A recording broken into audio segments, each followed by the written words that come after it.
அன்பின் பிதாவே, இந்த காலை வேளைக்கா உமக்கு நன்றி செலுத்துகிறோம். உம்முடைய கிருபை எங்களை தாங்குகிறதற்காய் ஸ்தோத்திரம். உங்க பலத்தால் இடைக்கட்டி எங்களுடைய வழிகளை செவ்வையாக்குகிற தேவனே, உம்மை நன்றியோடு துதிக்கிறோம். நீர் ஆண்டவரே எங்களோடு கூட இருக்கிறதற்காய் ஸ்தோத்திரம். ஆண்டவரே, உம்முடைய வல்லமையான கரம் எங்களை ஆசீர்வதிக்கிறதற்காய் ஸ்தோத்திரம். ஆண்டவரே ஸ்தோத்திரம். ஆண்டவரே அப்பா, உம்முடைய வழிகளில் நடக்க எங்களை அர்ப்பணிக்கிறோம். ஆண்டவரே, நீர் எங்கள் பலனாய் இருந்து வழி நடத்துங்க. ஆண்டவரே ஸ்தோத்திரம். ஆண்டவரே ஸ்தோத்திரம். ஆண்டவரே, உம்முடைய சமூகம் எங்களுக்கு முன்பாக செல்லட்டும். கோணலானவைகளை செவ்வையாக்குங்க. ஆண்டவரே, மை துதிக்கிறோம். உம்முடைய கரத்துல ஒப்பு கொடுக்கிறோம். இந்த நாளின் வேத தியானத்தை எங்களுக்கு ஆசீர்வாதத்தை தாங்க. நேசிக்கிற இயேசு கிறிஸ்துவே இனிய நாமத்தில் கேட்கிறோம் பிதாவே, ஆமென். ரூத்து புஸ்தகம் 4வது அதிகாரம் 9வது வசனம். அப்பொழுது போவாஸ் மூப்பரையும் சகல ஜனங்களையும் நோக்கி, முந்தின பகுதியில பார்த்தோம், கிட்டின சுதந்திரவாளி ஆக்கிய ஒருத்தன்ட்ட போவாஸ் நீ மீட்டு கொள்ளணும்னா மீட்டுக்கொள் அப்படின்னு கேட்கிறப்ப அவன் இல்ல வேண்டாம், நான் மீட்டு கொள்ளல, நீ மீட்டு கொள்ள அப்படின்னு சொல்லிட்டு அதற்கு அடையாளமாக தன்னுடைய பாதரட்சியை கலற்றி போவாசிடத்துல கொடுத்தத நம்ம வாசித்தோம். இப்ப போவாஸ் சாட்சியா இருந்த மூப்பரையும் சகல ஜனங்களையும் பார்த்து எலிமலைக்கு இருந்த எல்லாவற்றையும், எலிமலைக்குன்றது நகோமியோட கணவன், மரித்து போன அவனுடைய எல்லாவற்றையும், கிளியோனுக்கும் மக்லோனுக்கும் இருந்த எல்லாவற்றையும், அந்த எலிமலைக்கோட பிள்ளைக கிளியோன் மக்லோன் அவங்க எல்லாத்தையும் நகோமியின் கையிலே வாங்கி கொண்டேன் என்பதற்கு இன்றைய தினம் நீங்கள் சாட்சி. எல்லாத்தையும் நான் மீட்டு கொண்டேன், வாங்கி கொண்டேன். இதுவும் இல்லாமல் மரித்தவனுடைய சகோதரருக்குள்ளும் ஊராருக்குள்ளும் அவனுடைய பேர் அற்று போகாமல் மரித்தவனுடைய சுதந்திரத்திலே அவன் பேரை நிலைநிறுத்த நான் மக்லோனின் மனைவியாயிருக்கிற மோவாபிய ஸ்திரீயான ரூத்தை எனக்கு மனைவியாக கொண்டேன். பழைய ஏற்பாட்டு நாட்கள்ல ஒரு கணவன் இறந்த பிறகு அந்த கணவனோட சகோதரர்கள் அந்த பெண்ணை திருமணம் செய்து கொள்ளணும். அவங்களுக்கு பிறக்கிற பிள்ளையோட பேர் அந்த முதல் திருமணம் செய்த அந்த சகோதரனுடைய பேரை வைக்கணும். அவனோட பேர் நிலைத்திருக்கும்படியா இது நடக்கணும் அப்படின்ட்டு பழைய ஏற்பாட்டுல நியாயப்பிரமாணத்தின் மூலம் ஆண்டவர் அவங்களுக்கு கற்றுக் கொடுத்திருந்தாங்க. இப்ப ஆனா அதன்படி இங்க போவாஸ் அவனுடைய பேர் அற்று போகாதபடிக்கு மக்லோனின் மனைவியாகிய மோவாபிய ஸ்திரீயான ரூத்த எனக்கு மனைவியாக்கி கொண்டேன். அதற்கும் இன்றைய தினம் நீங்கள் சாட்சி என்றார். இந்த சுத்தி இருக்கிற மக்களை சாட்சியா வைத்து ரூத்த தன்னுடைய மனைவியாக்கி கொண்டான். அப்பொழுது ஒளிமுக வாசலில் இருக்கிற சகல ஜனங்களும் மூப்பரானவர்களும் அவனை நோக்கி, நாங்கள் சாட்சிதான். அந்த சுத்தி இருக்க ஜனங்கள் சொல்றாங்க, ஆமா நாங்க சாட்சிதான். உன் வீட்டிலே வருகிற மனைவியை கர்த்தர் இஸ்ரவேல் வீட்டை கட்டுவித்த 2 பேராகிய ராகேலை போலவும் லேயாலை போலவும் வாழ்ந்திருக்க செய்வாராக. இப்ப வாழ்த்துறாங்க. திருமணமான அந்த போவாசையும் ரூத்தையும் வாழ்த்துறாங்க. உன்னுடைய மனைவி ஆகிய ரூத்து யார போல இருப்பா அப்படின்னு சொல்றாங்கன்னா, ராகேலும் லேயாலும். இவங்க 2 பேரும் யாக்கோபோட மனைவி. இந்த யாக்கோபோட பிள்ளைக 12 பேரு, அவங்கதான் இஸ்ரவேலர். அந்த 12 பேரோட தாயாகிய ராகேலும் லேயாலும் இவங்க மூலம்தான் இஸ்ரவேல் கோத்திரம் உருவாச்சு. இஸ்ரவேல் வீட்டை கட்டுவித்த இவங்க 2 பேரும் போல வாழ்ந்திருக்க செய்வாராக. நீ எப்பிராத்தாவிலே பாக்கியவானாய் இருந்து, எப்பிராத்தா அப்படின்றது பெத்லெகேம். பெத்லெகேம் ஊர்ல நீ பாக்கியவான், ஆசீர்வதிக்கப்பட்டவன், பெத்லெகேமிலே புகழ் பெற்றவனாய் இருக்க கடவாய். இப்ப போவாசுக்கு வாழ்த்துதல் சொல்றாங்க. நீ ஆசீர்வதிக்கப்பட்டவன், நீ புகழ் பெற்றவனாய் இருப்ப பெத்லெகேம்ல. இந்த பெண்ணிடத்தில் கர்த்தர் உனக்கு அருளி செய்ய போகிற சந்தானத்தினாலே உன் வீடு தாமார் யூதாவுக்கு பெற்ற பேரேசின் வீட்டை போல ஆக கடவது. அடுத்த அவங்க பெறப்போற சந்தானம் பிள்ளைகளை குறிச்சு சொல்லியிருக்கு. கர்த்தர் உனக்கு அருளை செய்ய போகிற சந்தானத்தினாலே, பிள்ளைகளாலே உன் வீடு தாமார் யூதாவுக்கு பெற்ற, யூதா இந்த 12 பிள்ளைகள்ல ஒருத்தர் யூதா. இத குறிச்சு ஆதியாகமும் 38வது அதிகாரத்துல சொல்லப்பட்டிருக்கு. அவன் தன்னுடைய மூத்த மகனை தாமாருக்கு திருமணம் செய்து கொடுக்கிறாரு யூதா. ஆனா அவன் மரித்து போயிடான். அவளை அடுத்த சகோதரனுக்கு திருமணம் செய்து வைக்கிறாங்க. ஆனா அவன் என்ன செய்யறான்னா, மூத்தவன் பேர் விளங்கு நான் பிள்ளை பெற்றெடுக்க கூடாதுன்னு சொல்லிட்டு ஆண்டவருக்கு விரோதமான பொல்லாப்பான காரியத்தை செய்தான். அவனும் மரித்து போனான். எங்க 3வது மகனும் மரித்து போயிடுவானோ அப்படின்னு சொல்லிட்டு யூதா பயந்து திருமணம் செய்து வைக்கல. அப்புறம் பல வருஷங்கள் ஆகியும் அவ தாமார் தன்னுடைய வீட்டுல இருந்தா. அதுக்கப்புறம் யூதா திரும்பவுமா இந்த பட்டணத்துக்கு வரும்போது அவன்கிட்ட வேசி போல காண்பித்து அவனோடு சேர்ந்து அவளுக்கு ஒரு கற்பம் தரிக்கிறா. அதுக்கப்புறம் தான் தெரியுது இந்த கற்பத்துக்கு காரணம் தான் அப்படின்னு சொல்லிட்டு யூதாவுக்கு தெரிய வருது. அப்ப அவ கர்ப்பவதியாகி 2 பிள்ளைய பெற்ற வயிற்றுல இருக்கு. பிள்ளை கைய வெளியே நீட்டுது. நீட்டின உடனே மருத்து வச்சு அதுல சிவப்பு நூலை கட்டிக்கிறாங்க. ஆனா அந்த கைய உள்ள எடுத்துருச்சு அந்த பிள்ளை.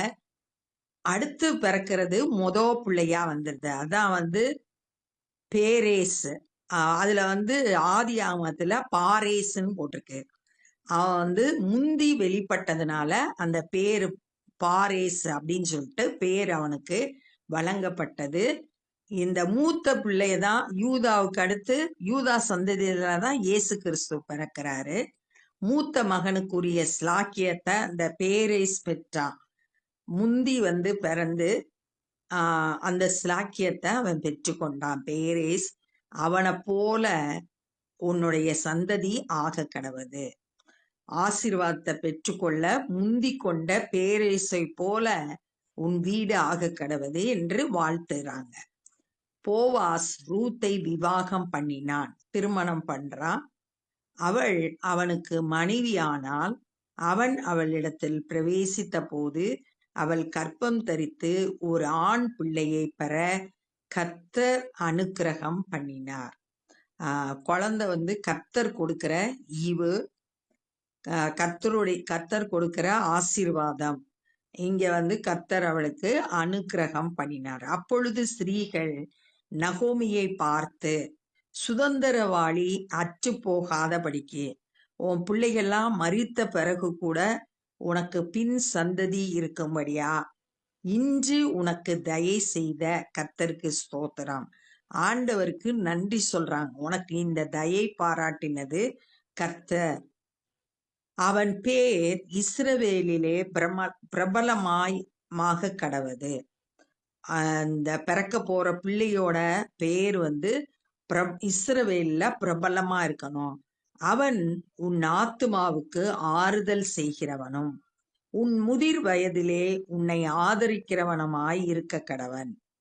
நகோமிய பார்த்து அந்த பெண்கள் சொல்றாங்க, இவன் தான் உனக்கு ஆறுதல் செய்ய போறான், வயதான காலத்துல உன்னை ஆதரிக்க போறான். உன்னை சிநேகித்து 7 குமாரரை பார்க்கிலும் உனக்கு அருமையாய் இருக்கிற உன் மருமகள் அவனை பெற்றாளே என்றார்கள். இவளை உனக்கு அருமையான 7 பிள்ளைகளை விட அதிகமா நேசிக்கிற உன்னுடைய மருமகள் பெற்றெடுத்தாளே அப்படின்னு சொல்லிட்டு அந்த பக்கத்து வீட்டுல இருக்கிற பெண்கள் எல்லாம், பக்கத்துல இருக்க பெண்கள் எல்லாம் நகோமிய பார்த்து இந்த வார்த்தைகளை பேசுறாங்க. நகோமி அந்த பிள்ளையை எடுத்து தன் மடியிலே வைத்து அதை வளர்க்கிற தாயானான். அந்த பிள்ளைய வளர்க்கிற பொறுப்பை நகோமி தாய் எடுத்துக்கொண்டு அந்த பிள்ளைய வளர்க்கிறான். அயல் வீட்டுக்காரிகள் நகோமிக்கு ஒரு ஆண் பிள்ளை பிறந்தது என்று வாழ்த்தி அதற்கு ஓபேத் என்று பெயரிட்டார்கள். இப்ப பக்கத்து வீட்டுக்காரங்கள்லாம் நகோமிக்கு ஒரு ஆண் குழந்தை, நகோமின்றது ரூத்துக்கு பிறந்தா கூட அது நகோமிக்கு பிறந்ததா சொல்றாங்க என்று வாழ்த்தி அதற்கு ஓபேத் என்று பெயரிட்டார்கள். ஓபேத் அப்படின்னா அடிமைன்னு பெயர் வச்சாங்க.